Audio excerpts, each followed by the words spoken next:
वाली आंटी को तो मैं छोड़ूंगी नहीं। 12 रुपए की चाय में उसने एक इलायची का दाना तक नहीं डाला। अब देखो कल मैं उसका क्या हाल करती हूँ। चेतना की आवाज सुनकर उसके माता पिता वहाँ आ जाते हैं।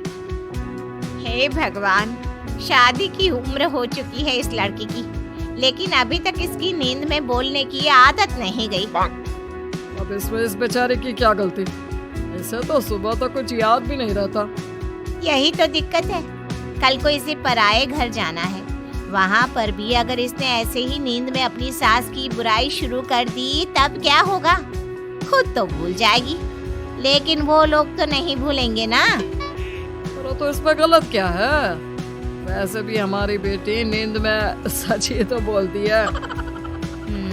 आप अभी ना ये सब हल्के में ले रहे हैं। कल जब इसके ससुराल वाले इसे नींद में बोलने की वजह से घर से निकाल देंगे ना, तब बैठकर पछताते रहना। अब हम इसमें कर भी क्या सकते हैं? सभी डॉक्टर्स ने तो अपने हाथ खड़े कर दिए। ऐसे ही दिन गुजरते जाते हैं। चेतना के माता पिता उसकी नींद में बोलने की बीमारी से परेशान रहते हैं। तभी एक दिन चेतना को देखने अनमोल नाम का एक लड़का अपने माता पिता के साथ आता है। बहन जी, हमें तो आपकी लड़की बहुत पसंद है। हमने तो अभी से इसे अपनी बहू मान लिया है।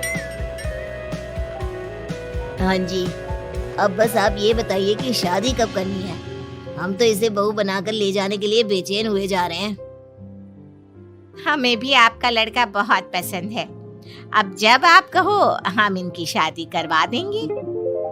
अगर आप लोगों को ऐतराज ना हो तो 1 हफ्ते बाद ही शादी का शुभ योग है। क्यों ना हम तभी इन दोनों की शादी करा दें? हाँ, क्यों नहीं, हमें इसमें कोई ऐतराज नहीं है। देखते ही देखते चेतना और अनमोल की शादी हो जाती है।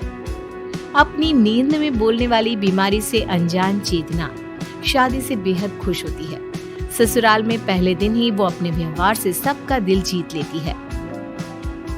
शादी के पहले दिन। बहू, तेरे मायके वालों ने तुझे क्या क्या सामान दिया है, बताना तो। मम्मी पापा ने मुझे 2-4 साड़ियाँ और कुछ गहने दिए हैं। बहू, एक काम कर, वो सब ना तू मुझे दे दे। वो क्या है ना, मैं उन्हें अपनी तिजोरी में रख दूंगी। तुझसे कहीं इधर उधर हो गए तो। चेतना अपनी सास के इरादों को समझ जाती है, लेकिन वो कुछ ना बोलकर गहने देना ही उचित समझती है। ये लीजिए मम्मी जी, मायके से मुझे यही सब मिला है। अच्छा किया बहू जो तूने मुझे ये सब सौंप दिया। अब सुन, ये सब तू अपने मायके वालों को मत बताना। घर की बात तो घर में ही रहनी चाहिए ना। जी मम्मी जी, आप चिंता मत कीजिए, मैं उन्हें कुछ नहीं बताऊंगी। चल, अब तू अपने कमरे में जाकर सो। हाँ बेटा। सास की बात मानकर बबीता अपने कमरे में चली जाती है। रात में अनमोल और चेतना साथ में ही सोए होते हैं। इतने में चेतना फिर से नींद में बोलना शुरू कर देती है, और इस बार वो किसी और की नहीं बल्कि अपनी सास की ही बुराइयां शुरू कर देती है। मेरी लालची सास ने मेरे सारे गहने ले लिए। माँ पापा ने कितने प्यार से मुझे वो सब दिया था। मेरी सास इतनी लालची होगी, इसका तो मुझे अंदाजा ही नहीं था। चेतना की आवाज सुनकर अनमोल की नींद खुल जाती है। वो बिस्तर से उठकर चेतना की तरफ देखता है। ये चेतना नींद में क्या बोले जा रही है? मेरे मायके से इतना दहेज मिलने के बाद भी उस खुसड़ बुढ़िया का पेट नहीं भरा। मेरी साड़ियाँ, मेरे गहने सब उस चुड़ैल बुढ़िया ने हड़प लिए।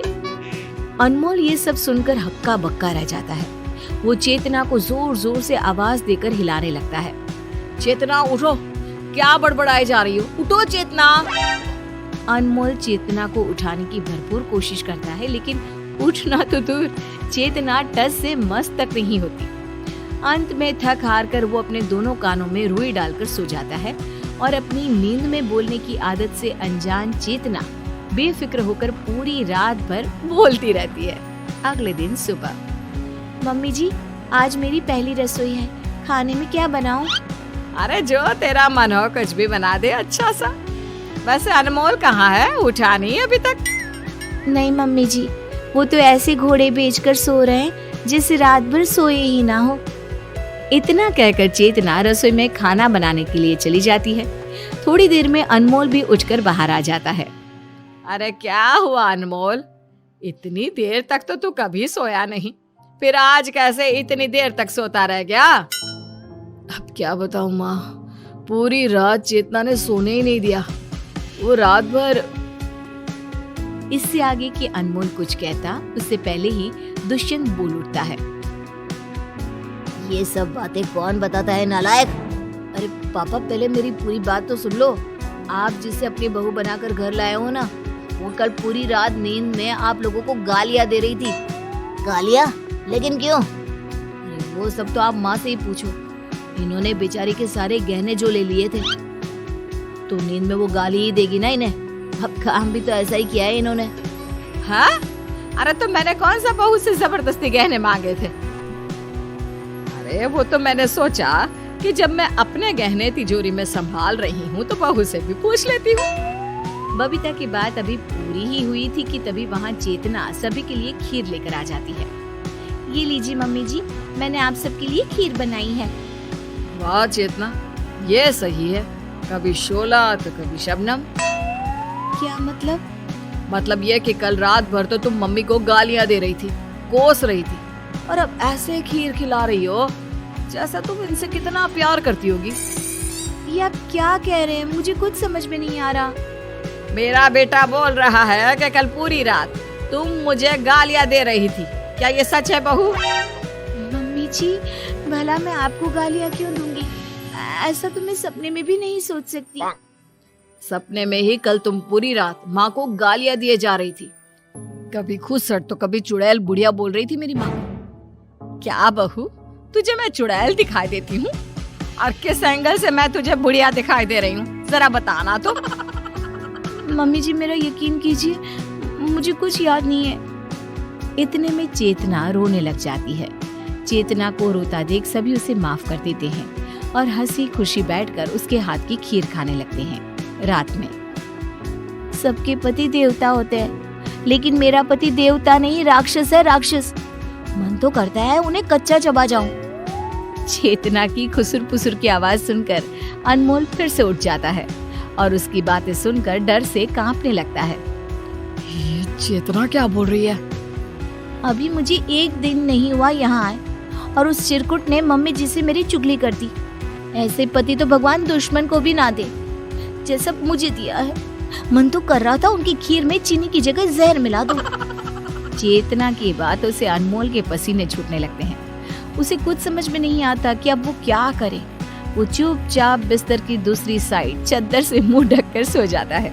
अगले दिन बहू, ये अनमोल को आजकल क्या हो गया है? सुबह के 10 बज चुके हैं, लेकिन ये लड़का अभी तक उठा नहीं। जरूर मेरे खिलाफ कोई नई कहानी सोच रहे होंगे। आप उनकी टेंशन छोड़ दीजिए पापा जी, मैं आपके लिए गर्मा गर्म चाय बना कर लाती हूँ। इतना कहकर चेतना रसोई में जा रही होती है कि तभी वहाँ अनमोल आ जाता है। चेतना को देखते ही अनमोल थर थर कांपने लगता है। इससे पहले कि चेतना कुछ समझ पाती, अनमोल झट से उससे 2 हाथ की दूरी पर खड़ा हो जाता है। अब इन्हें क्या हो गया? खैर, मुझे क्या। चेतना उसे नजरअंदाज करते हुए रसोई की ओर चली जाती है। क्यों बे नालायक, शादी क्या हो गई? इस घर का नियम भूल गया क्या? 10 बजे सोकर कौन उठता है? आपको बताकर क्या फायदा है? मेरी बात पर तो आपको यकीन होगा नहीं। दुष्यंत कुछ कहता, इससे पहले ही चेतना सबके लिए चाय बनाकर ले आती है। मुझे नहीं पीनी चाय। वैसे तो रोज सुबह उठकर तू चाय मांगा करता था, फिर अब क्या हो गया तुझे? माँ, मुझे इसके हाथ की चाय नहीं पीनी। क्यों? क्या मैंने इसमें आपके लिए जहर मिलाया है?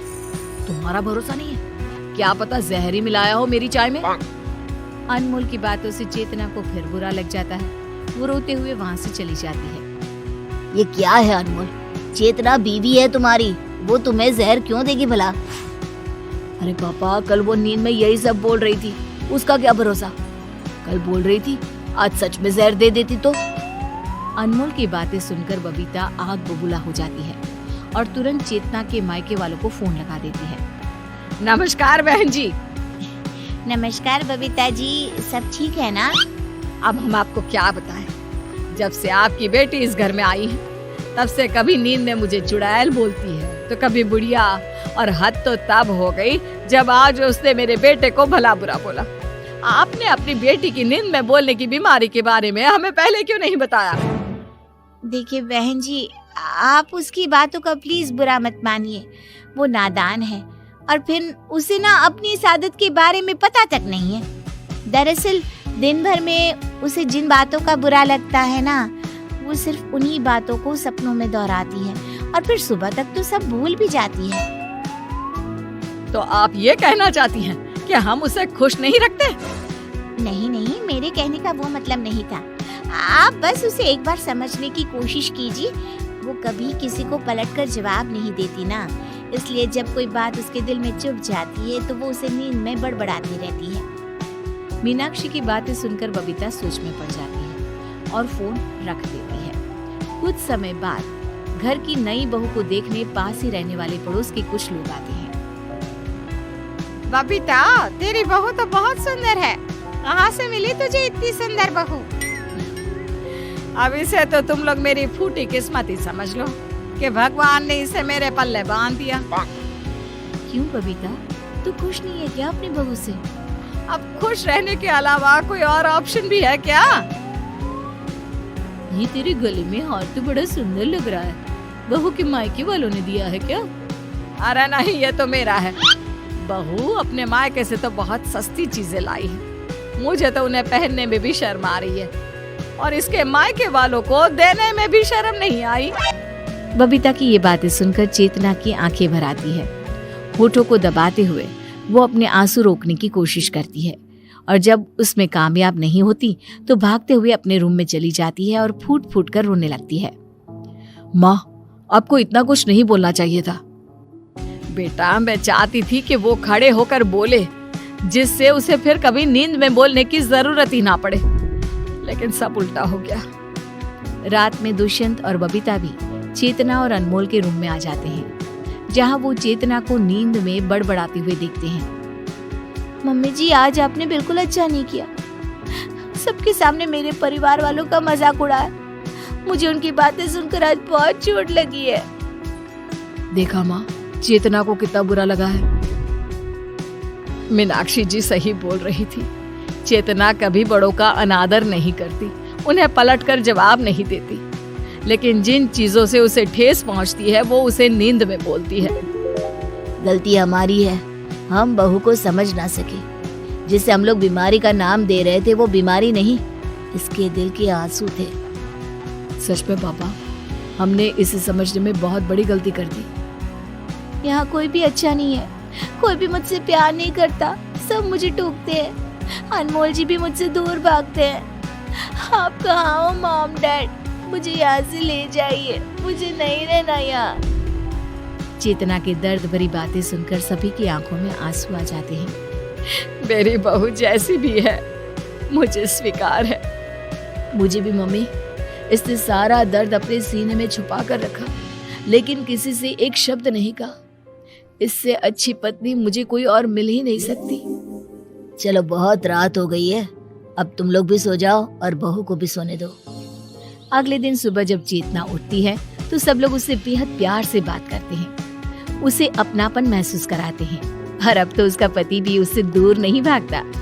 एक रात में अचानक सबका बदला व्यवहार चेतना को बेहद पसंद आता है। अब वो हंसी खुशी